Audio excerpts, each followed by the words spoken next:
perubahan iklim. Kenapa? Sistem pertanian di Nusa Tenggara Timur bergantung pada musim, Pak. Musim begini, Pak, jangankan sumber doi, Pak, sumber air saja pun. Itulah yang mendorong orang untuk bermigrasi, Pak. Yang keempat adalah keterbatasan lapangan kerja hari ini, Pak. Kemampuan dia untuk bertahan hidup, Pak. Karena kita mau melarang dia, kita juga tidak bisa mengikat perut dia dari rasa lapar, Pak. Dia butuh makan, Pak. Kita juga tahan dia, kita tidak bisa makan. Jadi dia butuh lapangan kerja. Karena negara Malaysia tidak pernah tanya apa ijazah dia. Satu-satunya negara mungkin juga termasuk pelanggar HAM juga Indonesia, Pak. Indonesia orang cari kerja yang ditanya ijazah, Pak. Penampilan menarik, Pak. Itu melanggar hak asasi manusia, Pak. Yang berikutnya akibat politik komunal lokal yang begitu kejam, Pak. Politik orang NTT ini kejam, Pak. Kami ini tidak dukung Bapak Desa jadi kepala desa, Pak. Tapi ketika Bapak duduk jadi kepala desa, semua bantuan ke kami yang tidak mendukung Bapak cut semua.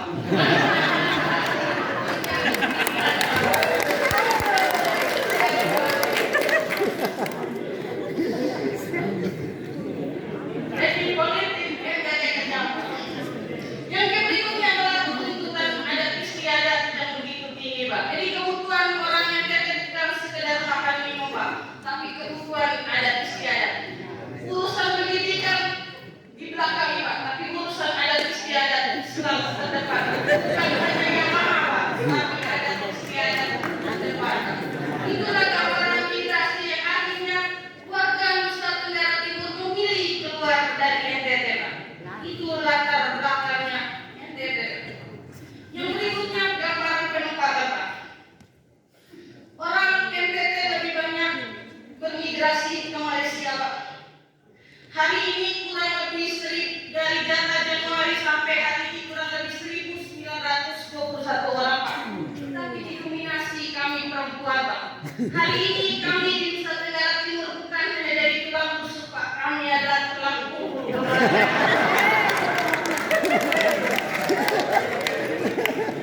Saya tidak tahu relasi NTT pada kemana, Pak.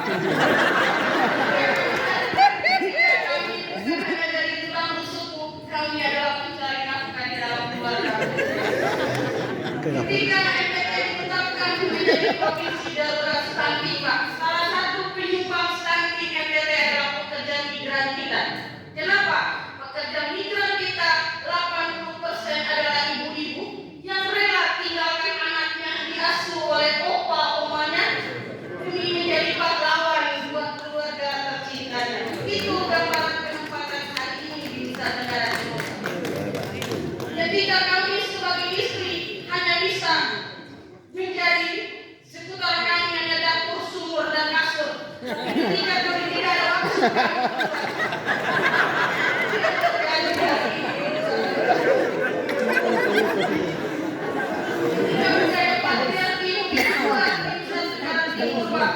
kami anak perempuan dibedakan dalam pola pengasuhan, tapi ketika doi tidak ada bapak suruh kami bekerja, sangat tidak adil, Pak. Makanya ketika permasalahan terjadi di luar negeri, kami tidak bisa menolong diri kami sendiri. Akibat dari apa? Pola asuh budaya patriarki yang begitu tinggi di daerah kita.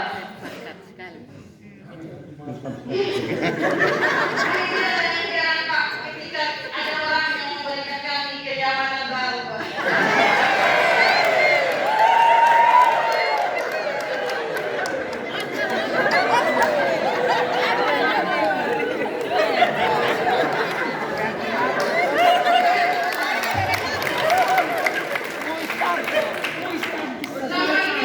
Ini Pak Muiz tangkis tersalah berat ini. Ini hati, Pak, bukan lemari.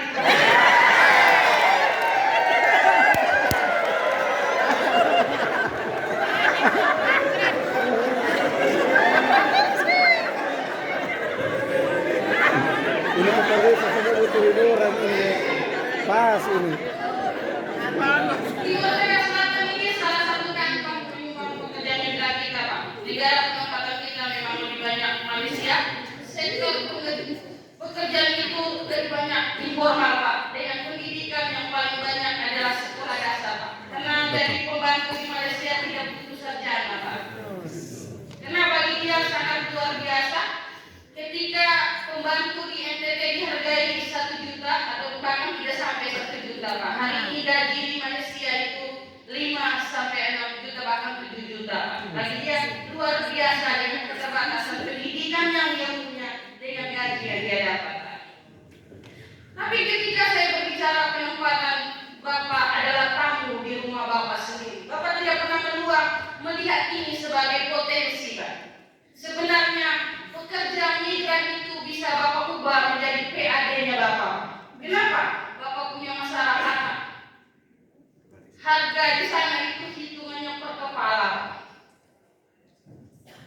Kenapa pemerintah NTT, pemerintah Kabupaten TTS tidak melihat ini peluang? Pertama itu adalah Satkes, Pak. Semua Satkes di NTT itu milik swasta, Pak, untuk memeriksa PMI. Padahal satu kepala pekerja migran itu dihargai 860.000. Yang kedua adalah pelatihan, Pak. Biaya pelatihan per kepala itu 2.600.000, Pak. Tapi semua BLK yang beroperasi di NTT hari ini semua milik swasta, Pak. Ketika saya sebut urusan migran, Bapak menjadi tamu di rumah Bapak sendiri, Pak. Ini terjadi, Pak. Karena semua swasta yang padahal kita bisa mengubah SDM yang Bapak punya dari yang sekolah kurang sampai sekolah lebih, Pak. Menjadi apa? Sumber PAD, Pak. Jadi sumber PAD yang disia-siakan oleh Pemda dari pekerjaan migran kita. Silakan, Pak. Ketika Bapak punya suplai desa, jangan biarkan dia, Pak. Coba diatur, Bapak-bapak desa diatur dalam bentuk perdes supaya Pak, orang yang keluar itu bisa Bapak tahu. Kalau mereka mau bekerja, Pak, Bapak tinggal hubungi saya aja, Pak. Bapak punya nilai desa Bapak berapa? Nanti dapat, Pak. Saya bilang, dia tanya Bapak buat PAD berapa? Silakan Bapak eksekusi, Pak. Tapi hitungannya begitu. Enak. Bisnis, Pak, bukan jual orang, Pak. Itu yang terjadi, Pak. Tapi kita ikut skema yang ditetapkan oleh mereka, Pak. Jangan liar, Pak. Hari ini di Nusa Tenggara Timur ini yang jadi masalah ini semua lebih banyak jalan liar, Pak. Ini gambaran perlindungan, Pak. Gambaran perlindungan pekerja migran Indonesia lebih banyak yang kami tangani itu adalah 93% warga kita berangkat secara ilegal, Pak. Kalau Malaysia bilang pendatang haram, kalau kita bilang ilegal, Pak. Kenapa? Termasuk dengan angka jenazah kita yang begitu banyak, Pak. Tapi kalau jenazah mungkin saya kasih gambaran supaya kita jangan bias informasi. Orang di NTT itu selalu menjual isu jenazah NTT menjadi isu perdagangan orang. Sebenarnya tidak, Pak. Yang mendiami wilayah Malaysia pertama itu adalah suku Lamaholo, Alor, Lembata, dan Flores Timur.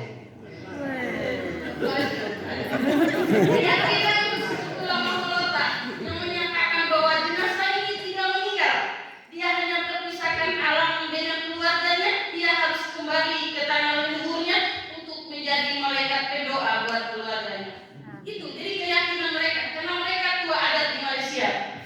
Yang memulangkan negara ini mengakui dia sebagai pekerja ilegal, Pak. Tapi Malaysia mengakui dia sebagai pekerja. Yang memulangkan jenazah itu satu adalah pemberi kerjanya di Malaysia, yang kedua adalah turunan dari diaspora kita yang ada di Malaysia, perantau kita, keluarga kita yang tidak terdata oleh negara itu puluhan ribu, Pak. Jadi orang yang kerja itu, Pak, muka sangat, hati melankolis, Pak. Jadi Bapak Bisa hancur ini kalau kenapa mereka meninggal, Pak? mereka salah lain. Warga kita yang bekerja secara non prosedural atau ilegal ini, Pak, hanya tahu konsep bekerja. Tapi bagaimana konsep merawat dirinya pasca terjadi tidak tahu, Pak. Kenapa? Karena tidak diedukasi terkait bagaimana merawat diri, Pak. Pak, cari uang boleh, Pak. Saya kira ada orang yang mau ditahu bahagia dan sakitnya ya, kecuali diri kita sendiri. Kenapa bisa meninggal, Pak? Pertama, kerja berat, Pak. Tapi pemalas minum air putih yang menyebabkan ginjalnya tergerus, Pak. Yang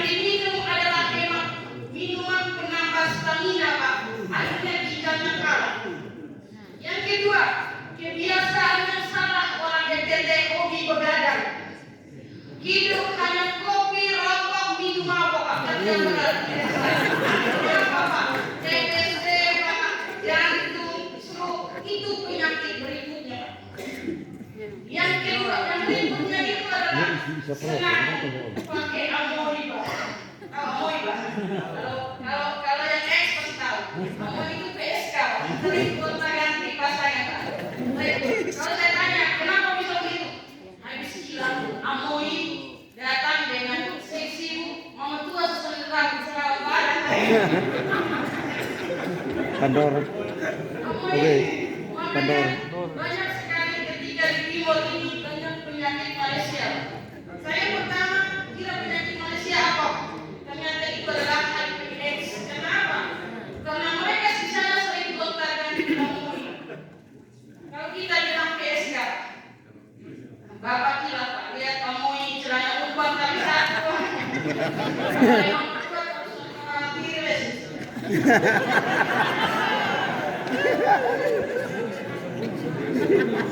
Saya main memang ini. Yang berikutnya mungkin saya juga edukasi terkait apa? Terkait otopsi, Pak. Otopsi yang dilakukan di jenazah itu bukan pengambilan organ, Pak. Organ manusia bisa berfungsi dengan baik untuk kita pakai, Pak. 5 menit sebelum dia menghembuskan nafas terakhir. Tapi ketika meninggal, semua organ yang ada di tubuh kita itu semua mati, Pak, tidak berfungsi. Jadi jangan percaya hoax. Kenapa diotopsi, Pak? 90% pekerja kita meninggal di luar rumah sakit, Pak. Sahabat mendapatkan berapa kematian dari KBRI, Pak, harus tahu penyebab dia mati, Pak. Makanya diotopsi, Pak, bukan pengambilan organ, Pak. Tapi isu ini sering dijual bahwa kita itu adalah pengambilan organ jenazah. Jadi saya ingin meluruskan supaya kita jangan bermain dengan isu. Mau sampai dunia kiamat pun orang NTT itu jenazahnya banyak, Pak. Per hari ini saja sudah 116 peti mati, Pak. Tapi Bapak tidak usah kaget, yang meninggal itu dia tak belum lahir dan dia sudah di sana. Jadi bukan pegawai orang. Kalau Bapak butuh bayian, bayar saja.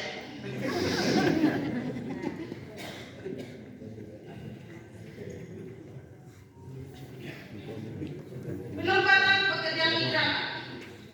Jadi Bapak Ibu semua bahwa hadirin bahwa kita harus bisa melihat potensi, ya. Hari ini angka pengangguran terbuka Nusa Tenggara Timur itu semakin banyak, cukup tinggi, khusus dari sarjana tamatan SMK. Pembangunan kita itu jangan hanya pembangunan fisik, Pak. Pembangunan manusia harus diperhatikan di Pak Desa. Kenapa? Sekolah kurang itu Bapak petakan. Sering-seringlah ajak ini masyarakat itu ini apa? Jangan hanya tahu tarik retribusi, Pak. Ajak PPP yang dikejar, tapi masyarakat tidak pernah diperhatikan, Pak. Kenapa, Pak? Bapak bisa ubah mereka, Pak, ketika mereka berminat bekerja, baik perempuan dan laki-laki, Pak, untuk bisa jadi PAD-nya, Pak. Kenapa? Karena permintaan hari ini tenaga kerja, Pak, baik yang dari yang punya skill maupun yang kurang sekolah tadi itu cukup tinggi sekarang. Itu semua duit, Pak. Jangan sia-siakan. Jangan sampai kita ini, Pak, sekian tahun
kapasitas.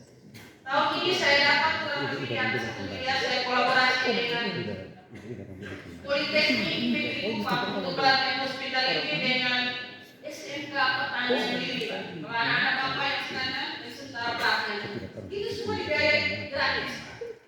Mari Pak, jangan hanya fokus urus yang tadi Pak, usi itu saya usi Pak, Bapak lihat mereka itu dalam potensi bisa bawa berkah buat Timur Tengah Selatan. Karena semua ini doi Pak.